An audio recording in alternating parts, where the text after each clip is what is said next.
इयम् आकाशवाणी दिल्लीकेन्द्रं संस्कृतसौरभकार्यक्रमेऽस्मिन् सम्प्रति श्रूयतां वार्तालापः भर्तृहरिकाव्यशास्त्रेषु आधुनिकभारतस्य परिकल्पना।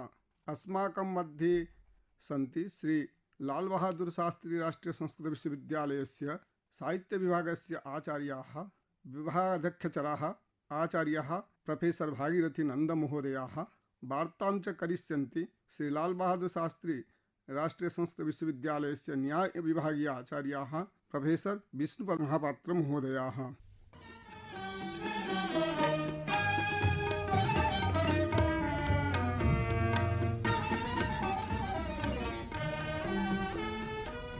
आचार्याः नमो नमः। नमो नमः। अत्र तु भर्तृहरिकाव्यशास्त्रेषु आधुनिकभारतस्य परिकल्पना विषयम् उल्लिखित्य अत्र वार्तालापः क्रियते। तत्र भर्तृहरिमहोदयस्य भारतस्य निर्माणे वा सामाजिकनिर्माणे वा नैतिकनिर्माणे कीदृशी अवदानता विद्यते तद्विषये किञ्चित् अत्र उपस्थापयन्तु आचार्य। भर्तृहरिः शतकत्रयस्य प्रणेता। नीतिशतकं, शृङ्गारशतकं, वैराग्यशतकम् इति शतकत्रयं तस्य।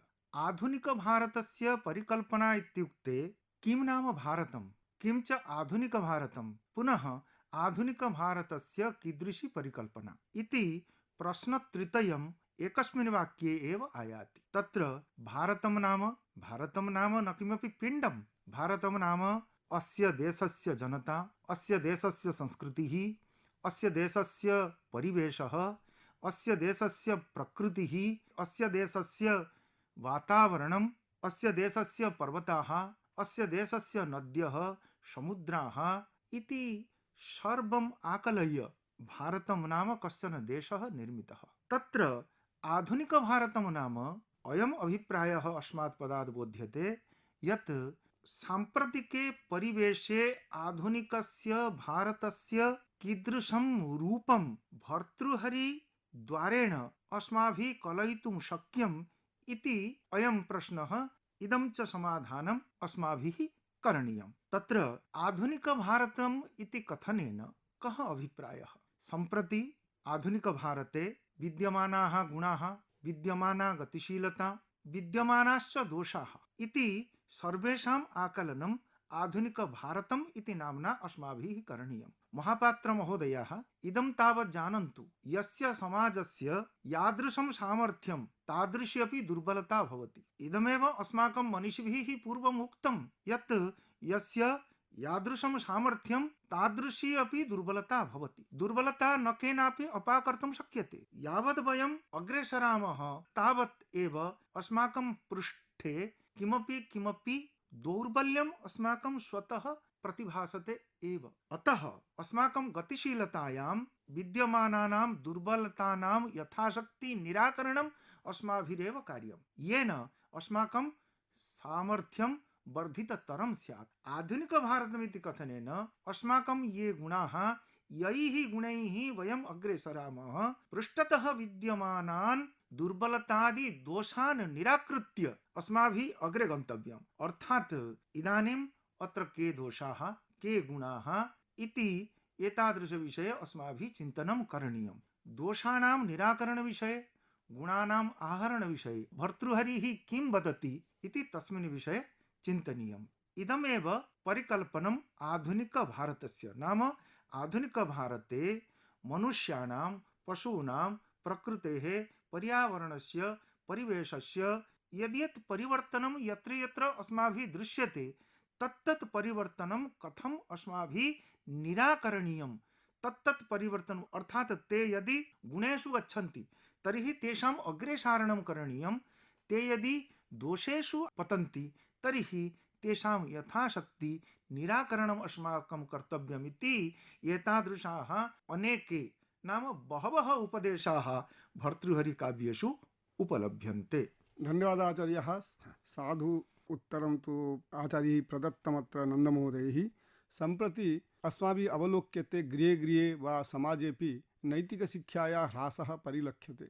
तर्हि नैतिकशिक्षायाः संरक्षणे विकसने च आचार्याणां भर्तृहरिमहोदयानां कीदृशम् अवदानं विद्यते तद्विषये यदि किञ्चित् वदन्ति चेत् अस्माकं कृते तु महान् लाभो भविष्यति। अत्यन्तं रमणीयः प्रश्नः अयं। तत्र इदानीमेव मया उक्तं यत् शतकत्रयं भर्तृहरिणा लिखितमस्ति। एकं नीतिशतकं यत् नीत्याधारितं, नैतिकी शिक्षा यस्मात् उपलभ्यते। वैराग्यशतकं, तत्रापि वैराग्यमिति कापि नैतिकशिक्षा।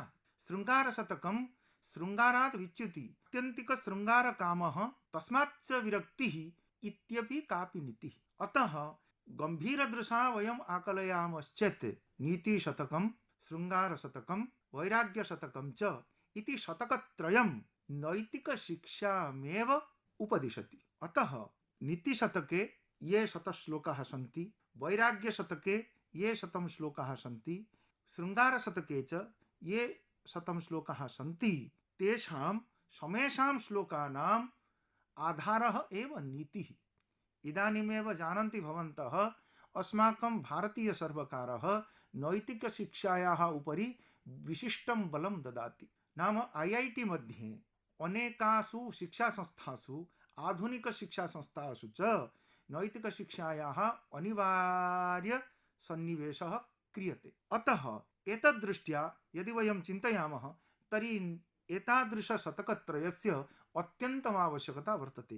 कैश्चित् विश्वविद्यालयैः एतादृशं शतकत्रयं तेषां पाठ्यक्रमे योजितम्। इदानीम् अस्माकं ध्येयं भवति, ज्ञेयं च भवति, अत्र का तावत् नैतिकी शिक्षा विद्यते। प्रतिपदं भवन्तः पश्यन्तु, भर्तृहरेः शतकेषु नैतिकशिक्षायाः अवबोधः उपलभ्यते। नैतिकशिक्षायाः तत्र वर्णनं विद्यते। कं श्लोकम् इदानीम् अहम् उदाहरामि, तथापि साकल्येन इदं वक्तुं शक्नोमि यत् यद्यत् भर्तृहरिणा अत्र उक्तमस्ति तत् सर्वं नीतिपरकमेव। नीतिशतके 100 श्लोकाः सन्ति। तत्र केषुचित् श्लोकेषु विद्यमानाः याः नीतयः ताः अस्माभिः इदानीं किञ्चित् चर्चयिष्यन्ते समयानुरोधेन। तत्र मनुष्यस्य चरित्रं, मनुष्यस्य प्रकृतिः, मनुष्यस्य स्वभावः कथमपि न परिहरणीयः। यस्य यादृशं चरित्रं, यदि चरित्रस्य नाशः भवति तर्हि अस्माभिः आङ्ग्लभाषया उच्यते किल यत् wealth is lost, nothing is lost, health is lost, something is lost, character is lost, everything is lost. अतः चरित्रं कथमपि अस्माभिः भारतीयैः आधेयम्, इदं तावत् भर्तृहरिः उपदिशति।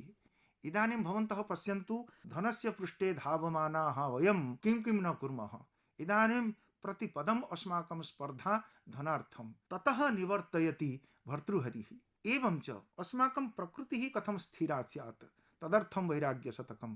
किञ्च सत्यपि शृङ्गारमये परिवेशे अस्माभिः कथं स्वस्य संकोचः करणीयः, अस्माकं नियन्त्रणम् अस्माभिः स्वयमेव करणीयम् इति वैराग्यशतकद्वारा स उदाहरति। अतः नीतिशतके, वैराग्यशतके, शृङ्गारशतके च केवलं नीतयः एव, अर्थात् पापात् निवृत्तिः, अनुचितात् निवृत्तिः, उचिते प्रवृत्तिः इति यत् न केवलम् आधुनिकभारते, किमिदं प्राचीनभारते न आसीत्, किमिदं मध्यभारते न आसीत्, सर्वत्र एतादृशं ज्ञानम्, एतादृशाः नीतयः तावत् ध्येयाः भवन्ति।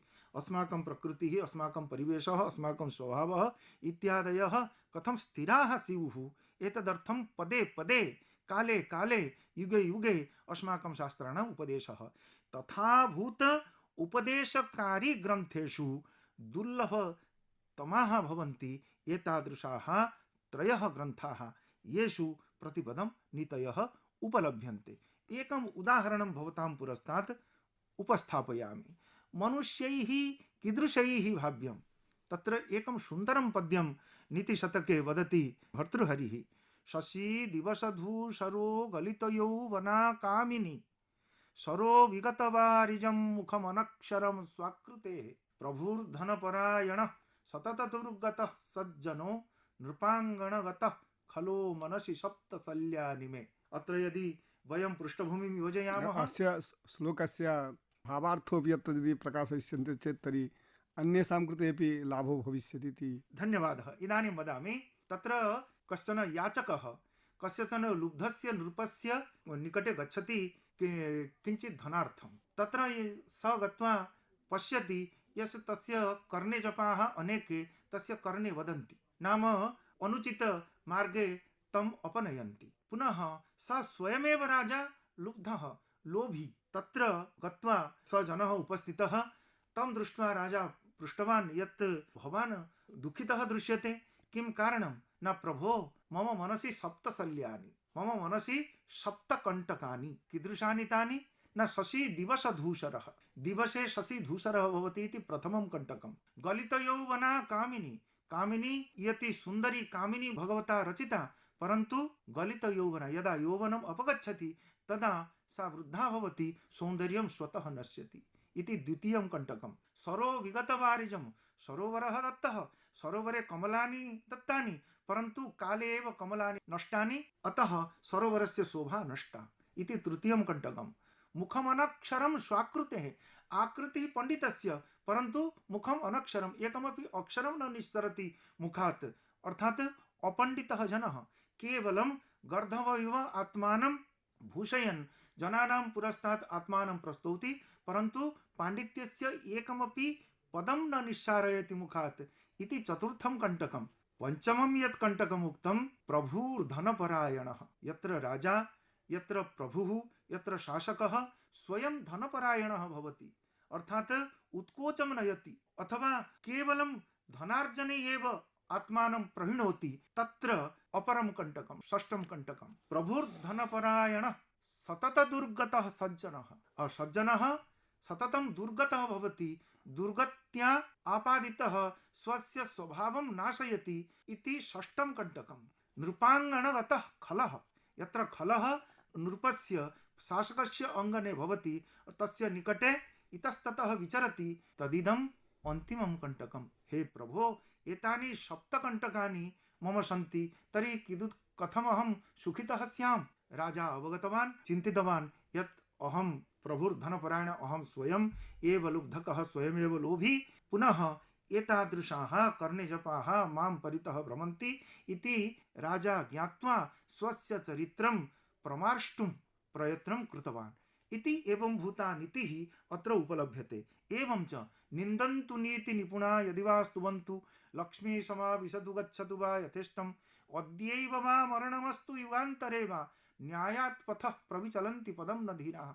ये धीराः भवन्ति, ये नियन्त्रिताः भवन्ति, ये संयतात्मानः भवन्ति, ते किमपि किमपि भवतु, नाम वज्रः वर्षतु, वज्रः उपरि पततु, तत्र समुद्रः तं स्वात्मनि लीनं करोतु, तथापि स कथमपि स्वकर्मणः पश्चात्पदः न भवति इति एतादृश न भवेत् इति एतादृशी शिक्षा नीतिशतकात् उपलभ्यते। एवं च अपरे बहवः श्लोकाः सन्ति। सम्पत्सु महतां चित्तं भवेदुत्पलकोमलम्, अस्माभिः कीदृशैः दुःखे च सुखे च भाव्यमिति उपदिशति तत्र भर्तृहरिः। सम्पत्सु महतां चित्तं भवेदुत्पलकोमलं, यदा सम्पत्तिः, यदा सुखं, तदा उत्पलकोमलं तस्य मनः स्यात्। आगते दुःखे आपत्सु च महाशैल शीलासंघातकर्कशं, महाशैल विस्तृत पर्वतस्य अत्यन्तं कठोर शिलावत् तस्य हृदयं स्यात्, अर्थात् सर्वं सहत्वं तस्मिन् भवेत्, अर्थात् एतादृशं लक्षणं यस्य भवेत् तस्य एव धीरत्वं सिद्ध्यति। धन्यवाद आचार्यः। एतावत् पर्यन्तं भवद्भिः श्रुतं संस्कृत सौरभ कार्यक्रमान्तर्गतं भर्तृहरिकाव्यशास्त्रेषु आधुनिकभारतस्य परिकल्पना वार्तालापस्य कृत प्रोफेसर भागीरथीनन्दमहोदयः, प्रोफेसर विष्णुपदं महापात्रमहोदयाश्च। अनेन एष कार्यक्रम अत्रैव सम्पन्नताम् एति। नमो नमः।